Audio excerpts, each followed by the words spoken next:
अस्सलामु अलैकुम वरहमतुल्लाहि वबरकातुह। मुहतरम नादरीन और मुहतरम सामईन, एक छोटा सा मेरा पैगाम है। इस छोटे से वीडियो को कंप्लीट देखने की कोशिश किया जाए। 22 अप्रैल से लेकर के 28 अप्रैल तक अल इबादा इंडियन स्कूल के अंदर एक समर कैंप का इनेकाद किया गया। इस समर कैंप के अंदर मुझे एक टीचर, एक उस्ताद की हैसियत से शिरकत करने का मौका मिला। मैंने बच्चों को फ़िक़्ह इस्लामी अहकामात के बारे में क्लास लिया और तकरीबन एक हफ्ते तक मैंने बच्चों को इस्लामी अहकामात के बारे में पढ़ाया और बहुत सारी बातें मैंने बताने की कोशिश की। बच्चों से मिलने के बाद जो अलग अलग स्कूलों से आए हुए थे, अलग अलग कॉलेजों से आए हुए थे, मैंने जो समझा या मेरे जो एहसासात हैं, मैं कुछ चंद अल्फाज में आपके सामने शेयर करना चाहता हूँ। इसको मेरा पैगाम और मेरा मैसेज भी आप समझ सकते हैं। पहली चीज़ तो ये कि बच्चों से मिलने के बाद और उनके साथ एक हफ्ता रहने के बाद मुझे इस बात का एहसास हुआ और ये पता चला कि आज हम मुसलमान दीनी तालीम और तरबियत के मामले में बहुत गफलत और सुस्ती के शिकार हैं। दीन के मामले में, दीनी तालीम और तरबियत के मामले में हमसे बहुत कोताही हो रही है। वल्लाह बहुत सारे बच्चे तो थे अल्हम्दुलिल्लाह जो दीन की बहुत सारी बातें जानते थे, लेकिन कई बच्चे हमको ऐसे मिले जो दीन की बुनियादी चीज़ें नहीं जान रहे थे। दीन का बेसिक नॉलेज जो हर मुसलमान पर कंपलसरी है जानना, सीखना, एक मुसलमान को मुसलमान बन करके रहने के लिए जितना इल्म दीन का ज़रूरी है, वो सब बेसिक और बुनियादी बातें नहीं जान रहे थे।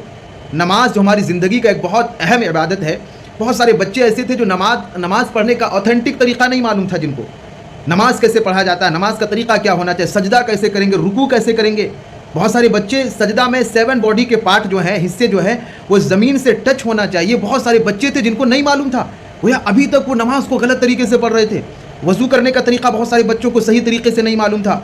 नापाकी के बाद पाक होने के लिए गुस्ल करना ज़रूरी है, गुस्ल सुन्नत के मुताबिक कैसे किया जाता है, नापाक हो जाने के बाद नहाया सुन्नत के मुताबिक कैसे नहाया जाता है, बहुत सारे बच्चों को नहीं मालूम था। ये बहुत मोटी मोटी और बुनियादी बातें बच्चों को नहीं मालूम था। जाहिर सी बात है इसके ज़िम्मेदार बच्चे तो नहीं हैं, इसके ज़िम्मेदार हम माँ बाप हैं। वल्लाह हम माँ बाप और वालिदैन की अपने बच्चों की दीनी तालीम की फ़िक्र बहुत कम पाई जा रही है।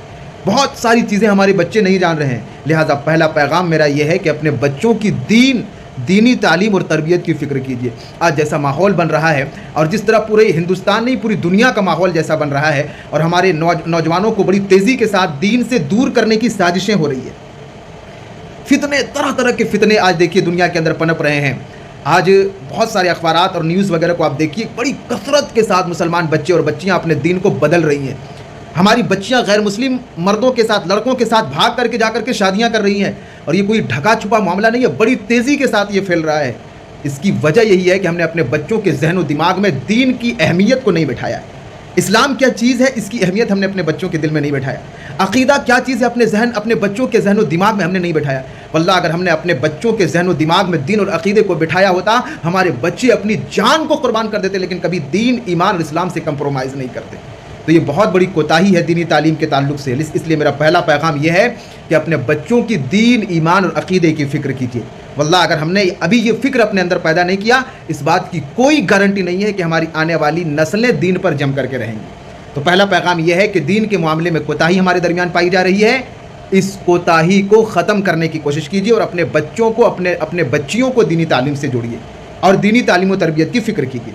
दूसरी चीज़ मुझे ये कहना है कि बच्चों से मिलने के बाद और उनके साथ रहने के बाद ये समझ में आया कि बच्चों में दीन सीखने का जज्बा है।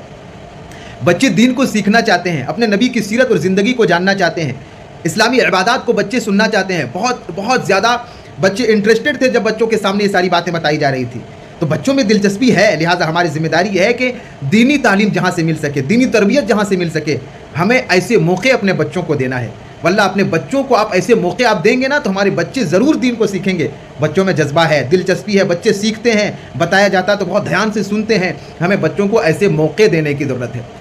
ख़ास तौर पर ऐसे स्कूल जहाँ पे दीनी तालीम दिया जाता है, आप अपने बच्चों को ऐसे स्कूल में आप दाखिल कीजिए। ऐसे स्कूल को आज मजबूत करने की ज़रूरत है जहाँ से भी बच्चों को दीन दिया जाए, तरबियत दिया जाए और ख़ास तौर पर जब दुनिया के साथ दीन का भी नॉलेज दिया जाए तो आज ऐसे स्कूल्स वगैरह को और ऐसे कॉलेजेस वगैरह को मजबूत करने की ज़रूरत है और वहाँ जा कर के अपने बच्चों को हमें एडमिशन कराने की ज़रूरत है ताकि हमारा बच्चा दुनिया के नॉलेज के साथ साथ दीन भी सीख सके। तो ये 2 पैगाम है। بہت ساری باتیں ذہن کے اندر ہے، لیکن مختصر طور پر یہ 2 باتیں مجھے عرض کرنی تھی جو میں نے آپ کے سامنے کیا ہے۔ انشاءاللہ یہ بہت مفید باتیں ہیں، اپنے ذہن کے اندر بٹھائیے۔ باقی جن لوگوں نے بھی اس پورے سمر کیمپ کو منعقد کیا ہے، میں تمام ذمہ داروں کا بہت شکریہ ادا کرتا ہوں جنہوں نے اتنا خوبصورت ماحول بنایا اور یہ فکر بچوں کے اندر پیدا کیا دین سیکھنے کا۔ خاص طور پر فضیلت الشیخ عبداللطیف مدنی حفظہ اللہ کا میں شکر ادا کرتا ہوں، اور میں گزارش کرتا ہوں کہ ایسے مواقع اور ایسے سمر کیمپ بار بار ہونے چاہیے تاکہ ہمارے نوجوانوں میں، ہمارے بچوں میں دین کی بیداری لایا جا سکے اور دین کی بنیادی باتیں سکھایا جا سکے۔ یہ کچھ ٹوٹی پھوٹے انداز میں نے باتیں آپ کے سامنے کہی ہیں۔ اللہ تبارک و تعالیٰ سے دعا ہے کہ اللہ تعالیٰ ہمیں ان باتوں کو سننے، سمجھنے اور ان کے مطابق عمل کرنے، اپنی زندگی میں اس کو لانے کی توفیق دے۔ آمین۔ تقبل یا رب العالمین۔ والسلام علیکم ورحمۃ اللہ۔